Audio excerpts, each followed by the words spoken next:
All right, so today I want to talk more about a topic that I've talked about for quite a while. I think I've made at least one video on it, and it's, I mean, this whole, I mean, you have Stephen Guillebeau. I don't know exactly what his position is, but he's a Liberal MP, um, heritage minister. That's what his position is. But nonetheless, they've been throwing around this idea of internet censorship. Now, again, they won't call it that, but they've been throwing it around for quite a while now, and it's looking like they're going to go forward with it. Again, the problem would be is they're probably going to have to get the NDP or the bloc on board. Probably I'm sure the NDP will go with it. Jagmeet is a complete sellout, but um, at least the bloc has a little bit of a spine to give them some credit. But um, yeah, it's looking like they're going to go forward with this now. Is there a possibility that it's not the worst thing in the world? Yeah, I mean, maybe.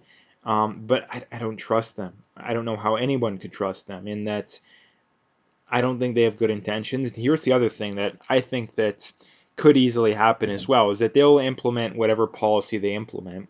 There will be ways around it because with technology it's easy to get around these kind of things if you know what you're doing. And they'll recognize that and they'll use that as an excuse to crack down even further, and that may be their entire goal all along, right? Like whenever you look at a lot of these government policies, is that oftentimes that's the goal, right? It's they create a problem, or sorry, let's start from step one. Step one is they want to implement something that they know they probably won't be able to convince the public of, and or it will make them look very bad. Step two is to create a problem that looks pretty bad and offer up the solution you wanted but you knew you wouldn't be able to convince people of, but because there's this big problem, maybe you get a majority of people on board. Now that's what happens when it comes to this kind of stuff, right?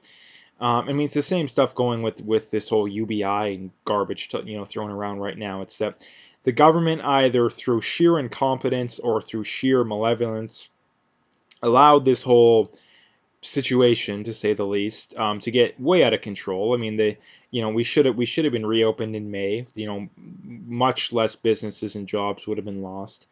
Maybe even late August, for all we know. I mean, some places probably never even should have closed down, to be honest. I mean, anywhere outside the big cities shouldn't have closed down, right? And even some of the moderate sized cities probably shouldn't even have either. Like the closure should have literally been like the GTA, Montreal, Quebec City, Vancouver, maybe Edmonton, Calgary for a little bit. But other than that, nowhere should have been closed. But again, the government allowed this problem to get out of control because again, they want to grab more power. They want to implement this UBI. They want to implement this stuff. So if they're, I mean, the only way that a UBI sounds plausible to the majority of people, because during good times, why in the world would most people want a UBI, right? But if there's 10-15% unemployment, all of a sudden a UBI looks pretty good, right? And I mean, when it comes to a UBI too, I would at least, consider the argument and the idea if they were willing to get rid of all other forms of welfare, and they could prove that they wouldn't have to run a bigger deficit or tax people more, especially the middle class. I mean, here's the thing when it comes to these leftist policies is that when it comes to their free healthcare, their free this, their free that. I would say if you can find a way to implement said policy without increasing the debt, and not raising taxes or not taking money out of the middle class's hands in any way, shape, or form, if you can find a way to do it, I would probably be okay with it. But the problem is that they're never going to be able to do that, right? Because the only way to have free healthcare is to take massive amounts of money from people. So, and not only that, to run deficits usually, but nonetheless, this is something that's pretty scary, and not to mention too, like who knows how much power they're going to be able to get from this. They have the whole internet licensing thing. Um, I just don't trust them. Like that's I guess the main argument when it comes to this kind of stuff. And when it comes to the government, like no government should be doing this kind of stuff. Like the internet is already way too. I mean, it's way too censored to some degree, but it's also some of the craziest stuff is not censored. But someone saying, misgendering someone on Twitter, that we're going to censor that. But, ISIS can have, and Hezbollah can have, Twitter accounts. That's kind of, I mean, Cutie is perfectly fine, but Gone with the Wind, like Netflix, we can't have Gone with the Wind, but we can have Cuties, right? So it's just pure insanity. I'm not even necessarily saying we should censor any of those things. I mean, killing people, yeah. I mean, ISIS, wanting to cut someone's head off, yeah, that should probably be censored. But aside from violence, like criminal violence, I don't think anything should be censored. Like stuff is way too censored. Stuff is way too um, Karen-ish, I guess is a better way of putting it. But nonetheless, I wanted to make a video about this topic because it's a very scary precedent. And I think that what's going to happen is that they'll implement a soft version of this, and it won't do a whole heck of a lot, or at least from their perspective.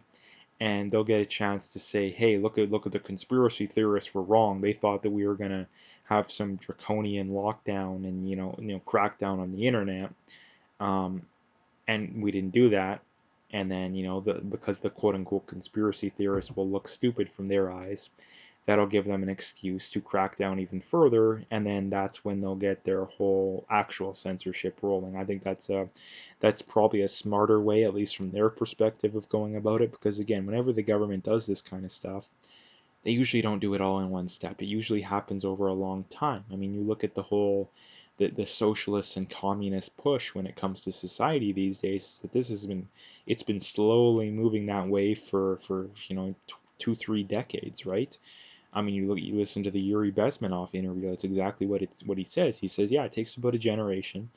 And that's the other thing too, is that he said too, is that when it comes to um, these foreign governments, is that the vast majority of what they do isn't espionage. Like it isn't espionage. The vast majority of what they do is trying to convince other countries and the people in said countries to adhere to their worldview and their lifestyles, right? So yeah, this is, I mean, in a nutshell, this is a very scary precedent.